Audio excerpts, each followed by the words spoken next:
is the lesson 1. So it's all about the introduction for the functions. Okay, so let's start with our learning objectives. So for the lesson 1, so ito yung mga matutunan nyo hopefully at the end of our session. So represent real life situations using functions, so including piecewise functions, and then evaluate a function, perform addition, subtraction, multiplication, division, and composition of functions, as well as solve problems involving functions. Okay? So yan yung mga dapat yung matutunan at the end of the lesson. So first part is to represent real life situations using functions. So napakahalaga na syempre i-relate natin sa real life yung mga natututunan natin. Syempre, 'di ba, we have to apply it as much as possible. Okay. So first, let's discuss ano muna yung function. So what is a function first? So in the basis in mathematics, so it is a relationship or an expression between two or more variables. Pero we will focus our discussion sa two variables. So yung standard na ginagamit natin is yung x as independent variable or yung input, and then yung y, which will be the output or the dependent variable. Kasi it will depend dun sa value ng independent variable. And then, so it can be viewed as a connection between an input and corresponding output. So function is like you will have an input x and then there will be corresponding output y. Okay? So let's go further with that on the next slide. So there are different ways to represent functions. So it can be worded. So just like this, the relationship between two variables is such that one is always 3 times the other. So paano yan? I can actually annotate here. So let's say, paano natin i-convert yon into equation? So the relationship between two variables is such that one is always 3 times the other. So yung isang variable daw, 3 times the other. So that is y is equal to 3x, di ba? So 3 times ni x yung value ni y. How about the mapping diagram? So ito, I will explain yung function also here using this mapping diagram. So meron tayo dito. So yung arrowhead are the output. So kung saan nanggaling yung arrow, these are the input or yung x. And then ito yung output natin as y. You can actually make the y as input variable. Pero yung standard kasi, di ba, yung input, yung independent variable is yung x. And then yung output is yung y. So, isipin nyo na pares-pares siya. For every x, meron tayong y. So yung 8, kapareha niya si 1, yung 9 sa 3, yung 10 sa 1. 13 sa 5. Okay? Ngayon, class, yung sa function, kailangan isa lang yung nakalagay dito. What I mean is, di ba dito sa y, nagdoble si 1, kung mapapansin nyo, 8 sa 1, and then si 10 sa 1 din siya. Sa function, pwede ito dito sa y. Pero hindi pwede dito sa x, hindi pwedeng magdoble yung paggamit dun sa input or yung x. For example, hindi pwedeng dumoble siya dito sa 13. Ayan, maglagay tayo ng arrow. So, hindi pwedeng ganyan. Okay? Kapag pwedeng ganyan, yung tawag kapag pwede na ganito, I mean, allow ito kapag yung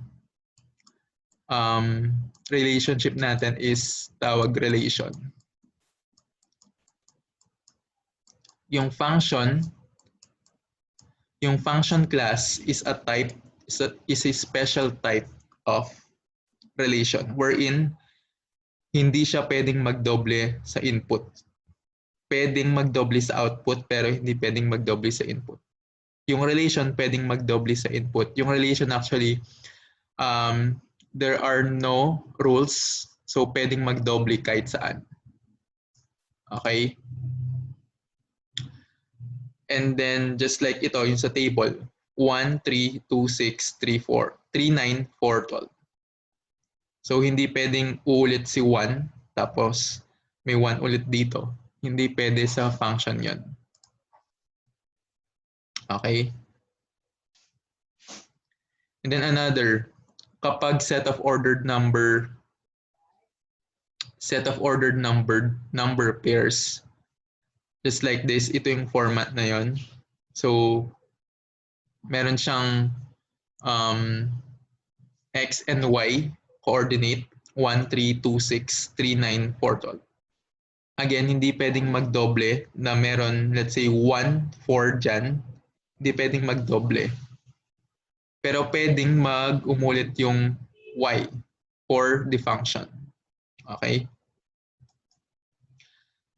Parang ito yung kanina. F of x equal to 3x, di ba? F of x pala class is the designation of function. Ibig sabihin, yung y, it can be represented as f of x. Yung y kapareho lang siya ng f of x. Y is equal to f of x. So y is a function of x. Kaya nga nilalagay lagi dito na f of x is equal to 3x.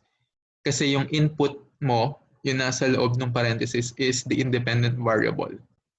So ito, yung kung ano man yung ginagamit ng variable dito, ito siya. Let's say gumamit ka ng f of, let's say, f of b function. Yung variable mo naman is b. So yung variable mo dito is b. Okay? B yan na, hindi 36. So depende kung ano yung variable mo dito. But again, ito is equal to y. Or kung ano man yung pinili mong output variable. Depende. Kasi we are just using yung standard. Okay, and then graphing. Yan. Kung i-graph mo, pwede mo i-graph yung equation mo. Example, ito.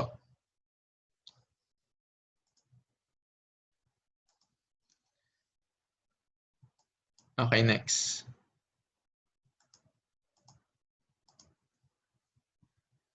And then another example. Ayan, sabi natin real life example, right? So let's say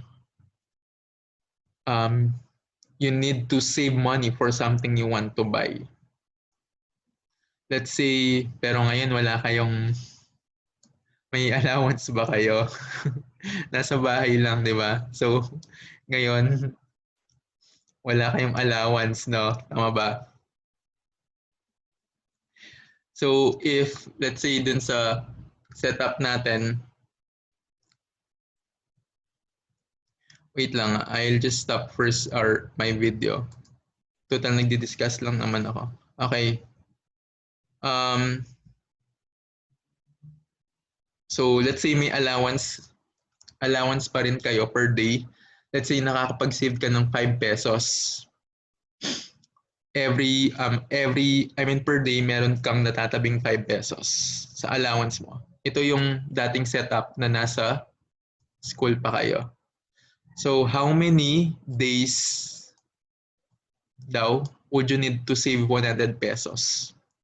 And then, how much 150 pesos? What if you can save 10 pesos per day? So, paano mo makukuha? So, depende kung magkano yung kailangan, di ba? So, possible dito yung equation mo is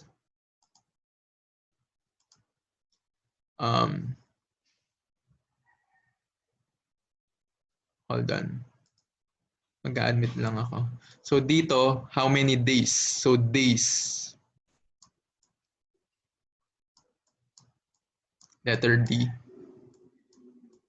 And then, yung variable mo is x over 5. So, bakit x over 5? Kasi depende, yung x is the amount of money na gusto mong makuha or ma-save. In the case of 100 pesos, 100 divided by 5 is 20. Diba? So 20 days. 5 is galing dito kasi 5 peso per day. So yung tanong dito, yung answer dito, how many days would you need? That is 100 divided by 5. So depende dun sa x na nasa taas. Ayan, di ba? So pwede mo siyang i-convert into equation. Yung real life problem mo. So we will have another examples. So meron tayong steps on how to do this actually. So another examples. So all of the questions asked from the previous slide can be answered by representing the real life situation into a function you can work with. Actually, ginawa natin, di ba? Yun yung ginawa natin. But we will formalize it. So another example. So let us look at another activity. So kung mapapansin nyo, yung problem natin is always about money. So how much? How much will you pay if you will buy 3 shirts, 8 shirts, 15 shirts? Ngayon, nandito yung pricing niya. So kapag daw less than 5 yung binili nung isang customer, yung price niya is 75. Kapag 5 to 10 yung binili, 70. Pag greater than 10, 65. This is actually reasonable, di ba? Kasi kapag mas marami kang binibiling shirts, like yung, let's say sa school, di ba? Kapag nag-ano kayo ng mga shirts, yung college shirt, let's say. So kung marami na nag-a-avail, so mas mura yung shirt, di ba? So this is given.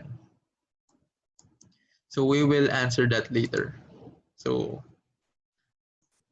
before we answer, so here are the steps on how you could represent real-world situations using functions.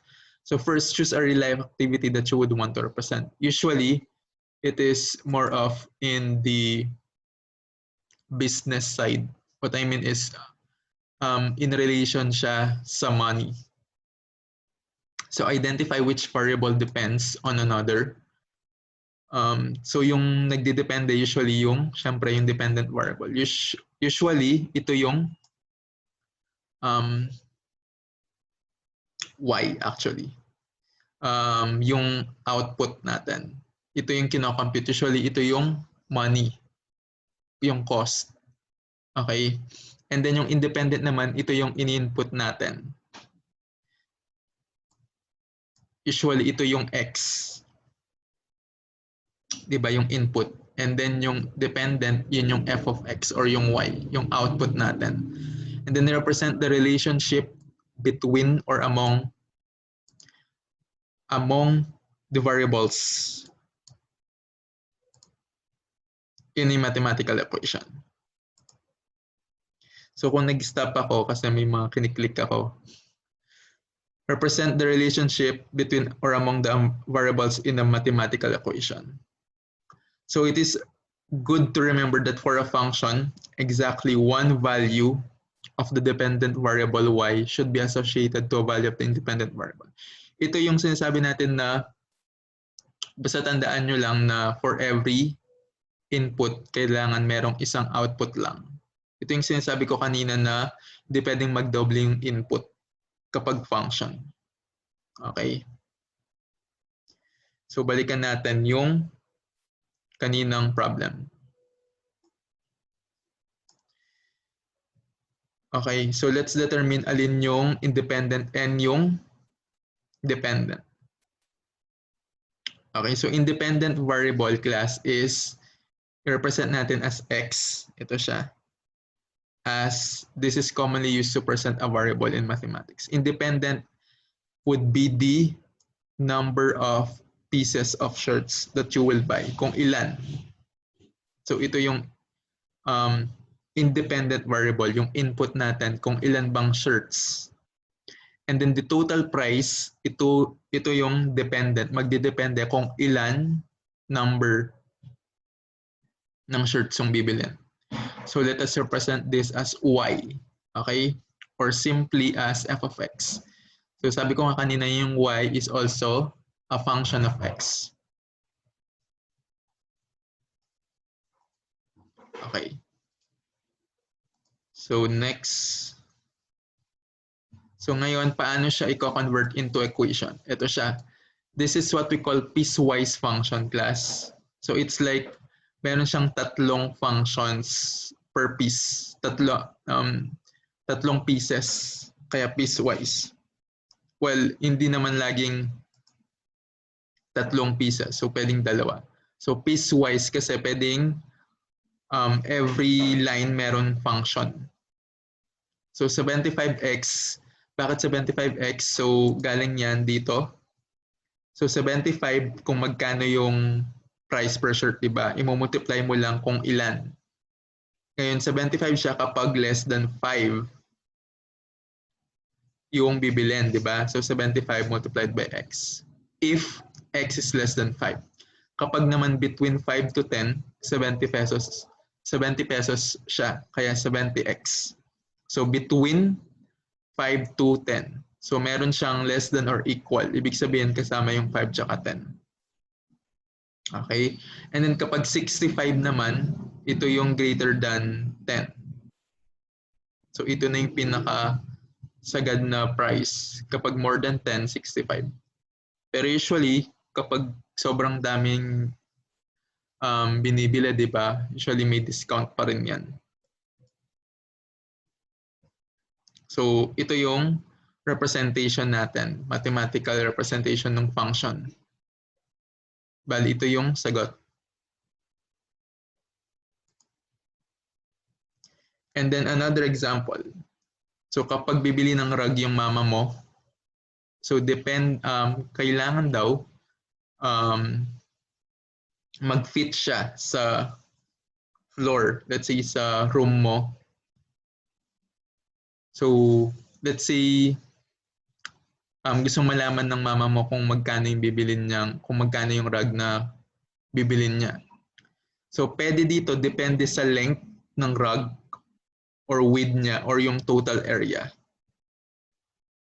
Let's say f of x is equal to, let's say example lang 50x. So yung x is yung length or pwede rin yung width or yung area. So ganun lang siya. Usually, yung mga example natin is yung dependent variable is yung cost. Okay, so yung real life examples natin, usually yung dependent, yung f of x is the cost. And then yung ini-input mo yun yung dun magdedepende yung price.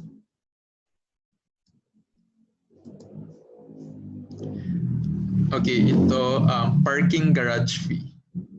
So ito another example. So 35 pesos for the first 3 hours. So yung mga may car sa inyo, di ba? So depende sa oras. So 35 pesos for the first 3 hours, and then after nun, 10 pesos na lang for the succeeding hours or a fraction of an hour. So how much will you pay for 2.5 hours, for 7 hours, for 8.75 hours? So you can represent it as a function. So f of x equal, may equal yun na. So 35 pesos kapag less than or equal to 3. Let's say 2. 2.5. Ayan, 2.5 pasok pa siya sa 35 pesos. Okay, think mag-end naman ng 10 minutes ito after 10 minutes. So log in back lang kayo ah. Okay, and then kapag 7 hours naman,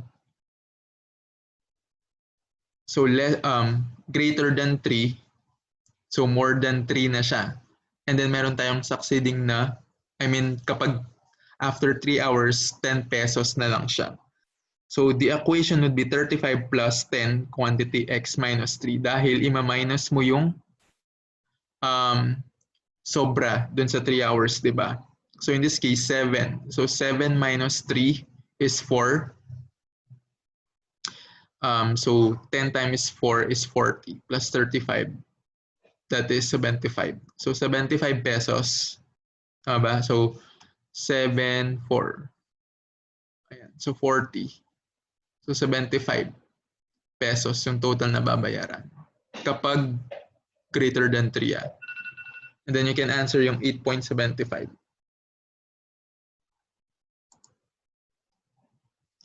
Yan, evaluating functions. So we are done dun sa pagre-represent. Ngayon, how to solve for yung output, yung value, let's say yung cost. So ito yung kanina, di ba? So evaluating is like inputting mismo yung value. Let's say mag-i-input ka dyan. Let's say less than 275 times 2. So yung sagot, dito naman 75 times, let's say 10. So evaluate, ibig sabihin, kinukuha mo na mismo yung sagot. We will have an example here. Ayan. What is the value of the function at 2? So you can think of a function actually as a factory. So meron kang ini-input and then you will create an output. Or possible na magic box, yung example dito sa mga nakabasa nito, di ba? So sa magic box, meron kang input and then mapaprocess siya sa magic box. Usually, mag-iiba yung output mo nun. So, yun yung parang logic ng function. Meron kang input na number, tapos merong output. Usually, ibang number na yung lalabas. So, merong process dito, merong rule na sinusundan that would change the number. Ayan, so pwede rin siyang as A. So, what is this? So, it's like, ano ba tawag dito? A machine, ayan, machine. So, meron kang input and then meron kang output. So, ipapasok mo yung input mo and then f of x, meron kang ipaprocess dyan, depende sa equation mo, and then lalabas yung output. That is why hindi pwedeng magdoble si input. Hindi pwedeng mag-repeat si input kapag function. So dapat ngayon alam nyo na yung kung ano yung ibig sabihin ng function. So one input, unique input, and then meron siyang yung output naman pwedeng possible na the same sila ng output, pero possible na the same output sa dalawang magkaibang input, pero hindi pwedeng pareho si input. Okay? Ayan. So to evaluate function class, example, ito yung function natin, a simple na equation na function which is 5x plus 1. So determine the value of the function at x equal to 2, 4, 6, 8, and 10. Ayan. So anong gagawin? Isa-substitute mo lang. I think sa algebra din ito, di ba? Substituting values. So 2, substitute mo siya dun sa original equation. So 5 times 2, 10 plus 1, 11. Kapag 2, 4, 5 times 4, 20 plus 1, 21. Pag 6, 30 plus 1, 31, and so on. Okay? So pwede naman gumamit ng calcu, although ito pwede pang i-manual, di ba? So kung gusto niyo mag-practice ng arithmetic, pwede niyong i-manual.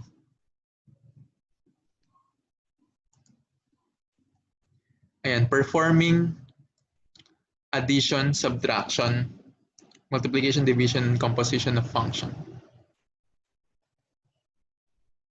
Done. Ayan.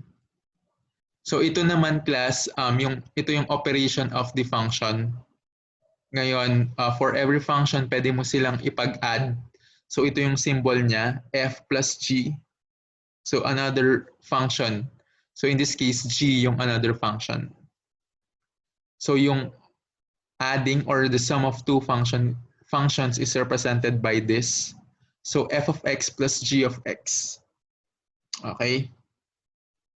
And then f minus g of x, ito naman yung difference or yung pagsasubtract. And then multiplication, yung product. F of x multiplied pag dot plus, yung multiplication actually marami yung representation kapag dot, kapag x, and then kapag magkadikit sila is also multiplication. But in this case, that ito, ibig sabihin product of two functions. And then kapag quotient, ganito yung representation niya, f of x divided by g of x. Ibig sabihin nito class, dalawang functions hindi lang f of x. So we are dealing with two functions. So pwede siyang i-add, i-subtract, i-multiply, i-divide. Kapag naman composition of two functions, ibig sabihin nito, you will use the other function as input and vice versa, or vice versa. So yung symbol niya is just a circle, small circle. And then ito, ibig sabihin 'di ba yung sinabi ko kanina, yung nasa loob ng parenthesis, yun yung input. So ibig sabihin nito, yung g of x na isa pang function, gagamitin siya as input dun sa f of x.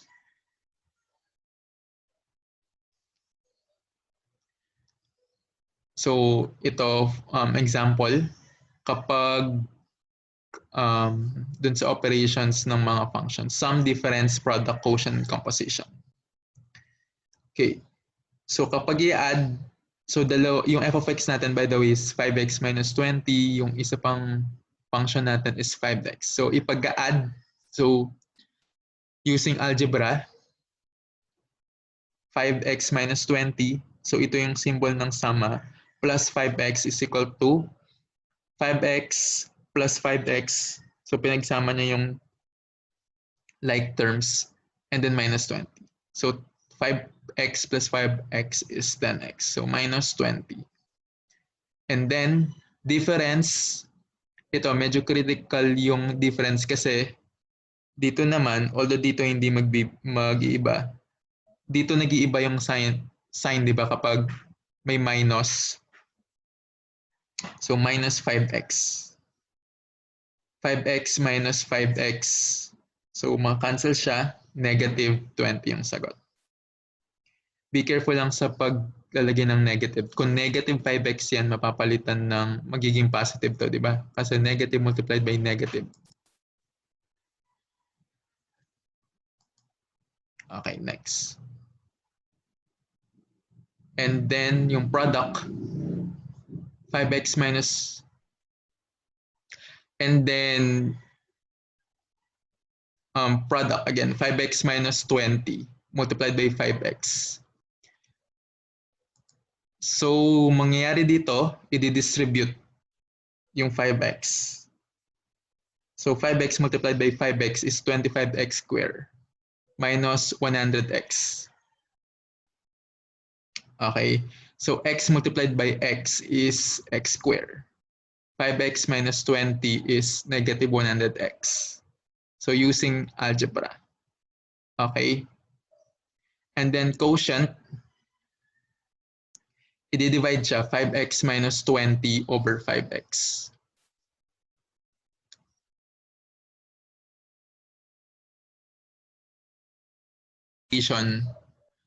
So 5x minus 20 multiplied by 5x. So again, i-distribute si 5x. 5x multiplied by 5x minus 20. 5x multiplied by 5x minus 20. So distribute si 5x. 5x multiplied by 5x is 25x squared minus 100x. And then we have quotient. 5x minus 20 over 5x. So i-divide yung dalawang function. Ngayon na merong kumbaga na simplify siya noong pinactor out yung 5 kasi factorable ito ng 5. Pinactor out yung 5, so quantity x minus 4. Okay? Kasi pag i-check mo yan, 5 multiplied by x is 5x. 5 multiplied by negative 4 is negative 20. So kabaliktaran. And then over 5x. And then makakancel yung 5. So if pwede siyang i-simplify, isi-simplify siya. Okay? And then, ito naman, composition. Ibig sabihin nito, just like what I said a while ago, yung gagawing input yung isa pang function. Composition ng 5x. So, gagawing input si 5x. So, from the given, ito yung gagawing input sa f of x. So, yung g of x, gagawing, which is yung 5x, gagawing input sa f. Again, ito, di ba? Ito, yung input, isa-substitute siya dito. Kaya, magiging 5 multiplied by 5x minus 20. So, 5 multiplied by 5x is 25x and then minus 20. Ayan. Solving problems involving functions. Ayan. Sige, ito, i-try nyo sagutan. Ayan, sige. Hindi na ito, may nagtatanong, so far walang munang assignment. Kasi marami na rin naman kayong dapat gawin, di ba? So ito, you can, yung mga gustong sumagot dito sa chat. A wedding organizer charges a 5,000 initial consultation fee plus 500 peso per hour. Write an equation that represents the cost as a function of the number of hours. So meron na ditong clue. Yung independent variable is the number of hours. Usually class, yung dependent variable is the cost lagi. Yung f of x or yung y, siya yung output natin, di ba? Okay. 5,000 plus 500x. 500x. Very good, Marie. Ayan. So tama si Marie. 5,000 plus 500x. Meaning yung x is, yun yung input na oras. So, dun lang mag-vary. So, let's say, naka 1 hour. 1 hour lang. So, 5,000 consultation fee. kumbaga, ano na yon, initial fee given na babayaran mo yung organizer ng 5,000 plus yung 1 hour na succeeding. So 5,000 plus 500 kasi multiplied by 1. 500 multiplied by 1 is 500. So all in all, 5,500 yung babayaran. Ayan. So very good, Marie.